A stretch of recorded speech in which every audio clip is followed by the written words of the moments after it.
Howdy frienderinos, welcome back to your Thursday edition of Hot News. Let's get into Nvidia apparently being real scared of AMD's RX 6000 series. We got more AMD news that's bigger than I think what came out yesterday. And then Noctua updating their coolers. Let's get into that after I talk about a quick little housekeeping notes. Number one, tomorrow is the last live stream with Reece and Catlin before they go back to South Africa. So if you would like to join us for their farewell stream, you can do so over at our Twitch channel, twitch.tv/UFDisciple. Come join us over there. It's just going to be a good time. We're starting at 12 p.m. Eastern, twitch.tv/UFDisciple. Come say goodbye to Reece and Catlin. Second, housekeeping note, our friends over at Apis, or Apos, I'm not sure how I'm supposed to pronounce it, audio, they're giving away the Topping A90 headphone amplifier, which, in case you don't know, Topping has some of the best products. I actually have one of their DACs right behind me on my set with all of the music stuff. So I love the Topping stuff. You can check it out at the link in the video description. We'll leave a link down there for the giveaway in case you're interested in that.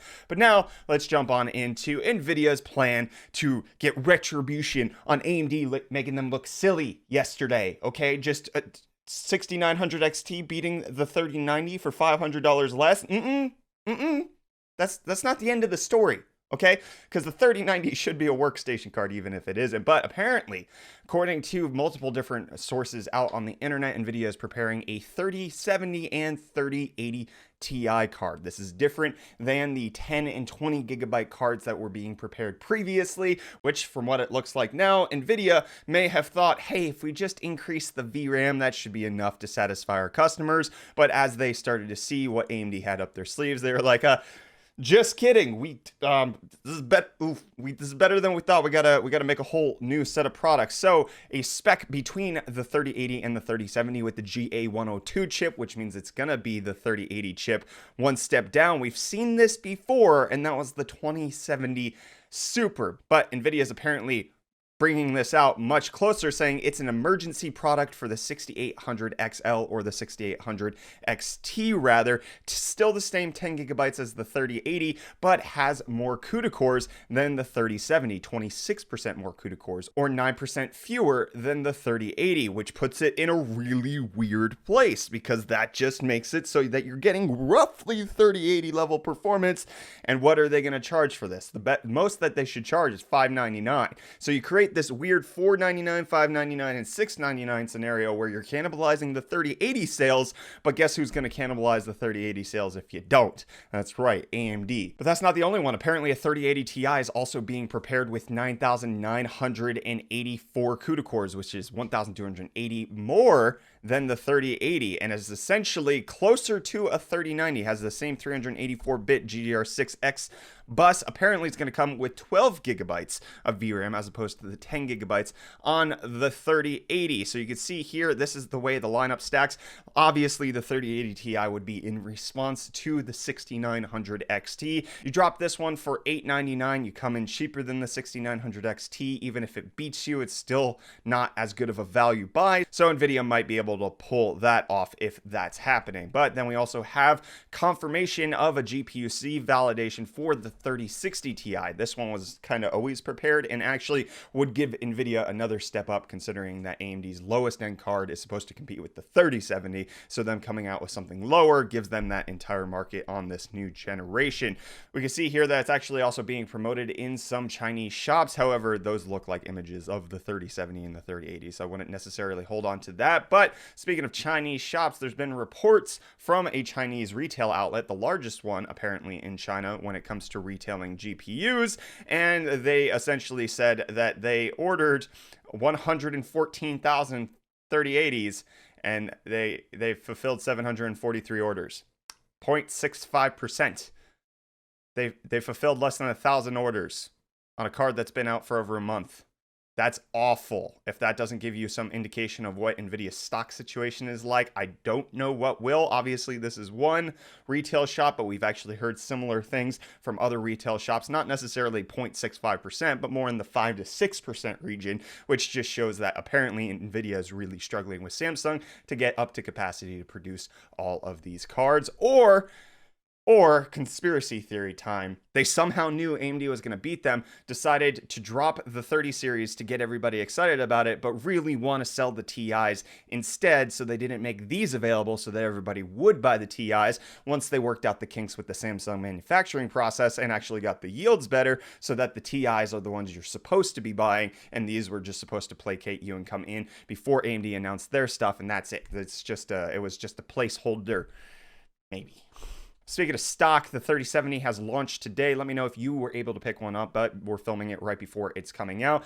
Newegg coming out and saying that they are working on making sure the bots are there. The 3070 inventory is greater than previous, and they're going to be working on reporting any third-party scalpers to their legal team. Curious to hear if you picked up a 3070. Want to know from you down below in the comments. Now let's talk about AMD, because obviously we had the 6000 series launch yesterday, and we got some more details after the announcement from AMD about things such as the ray tracing scenario or their DLSS competitor. It looks like ray tracing acceleration is happening on each compute unit that's in the card, and there's actually a benchmark that's now been run by a third party with regards to this, and it appears that the 3080 is about 33% faster than the 6800 XT in ray tracing, which obviously just makes sense. This is AMD's first iteration of ray tracing, so of course it's going to be on par with the 2080 Ti, which was Nvidia's first generation of it, and also isn't necessarily something that people are buying the card specifically for.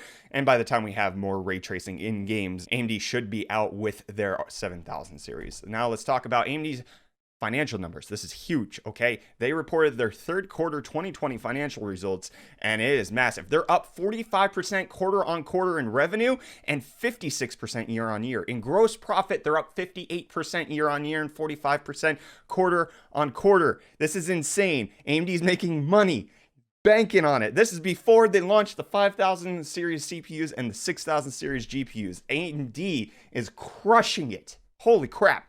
And they also announced on Tuesday that they're going to be acquiring Xilinx, which that some people have criticized my pronunciation of it over on our Discord, which you should totally join, especially if you have beef with me. Come tell me all of your beef with me down there. Xilinx, they acquired them for $35 billion.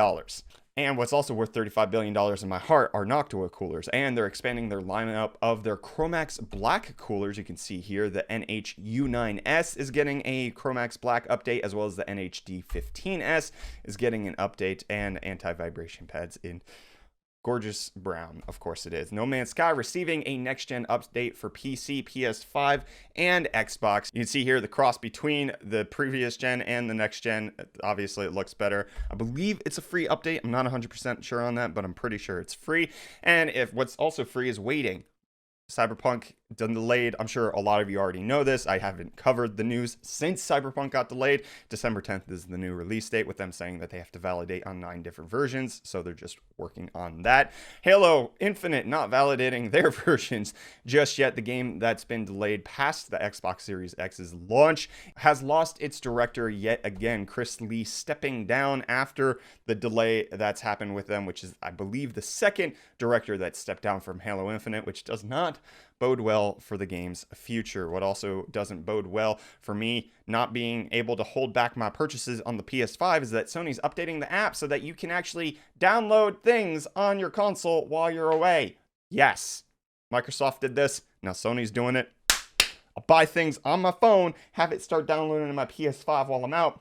Beautiful stuff. And I'll do that maybe potentially sometime in the future with Starlink Internet, which is now known to cost $99 a month for the people who are going to be testing it out. It's $4.99 for the upfront hardware cost to actually be able to do everything, and then $100 a month for the 50 to 150 megabit speeds with 20 to 40 milliseconds of latency, which they're going to say that they're going to get down as they launch more satellites. But just like a satellite, I'm cruising up into the sky, because this is over. Don't forget to come check out our last live stream with Reece and Catlin on Twitch tomorrow, October 30th, 12 p.m. Eastern. And also a reminder of the giveaway of the Topping A90 headphone amplifier, in case you want to check one of those out at the link in the video description. I've been Brett.